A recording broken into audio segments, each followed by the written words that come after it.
আমি কপাল করে এমন একটা জামাই পাইছি, সে তার শ্বশুর বাড়ি ছাড়া কিছুই বুঝে না। যেমন ধরেন, আমি হলো জামাইকে বলছি যে আজকে ভাল লাগতেছে না, চলো কোথাও বিকালে ঘুরে আসি। সে তখনই বলে ফেলবে যাও বাপের বাড়ি থেকে ঘুরে আসো। তারপর ধরেন বলবো যে বাচ্চার পরীক্ষা শেষ, আসো কোথাও যাই না, চলো একটু ঘুরে টুরে আসি। সে তখন বলবে ঘুরতে ইচ্ছা হয়েছে, সমস্যা নেই তো, বাপের বাড়ি থেকে ঘুরে আসো।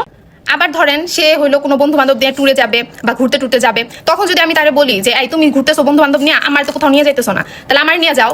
তখন সে বলবে কেন, তুমি বাপের বাড়ি থেকে ঘুরে আসো। তারপর ধরেন তারে বললাম যে আজকে ভালো লাগতেছে না, মুড সুইং হচ্ছে বা কেমন যেন লাগতেছে, ভালোই লাগতেছে না বাসায় থাকতে। তখনই সে বলবে কেন, যাও বাপের বাড়ি থেকে ঘুরে আসো।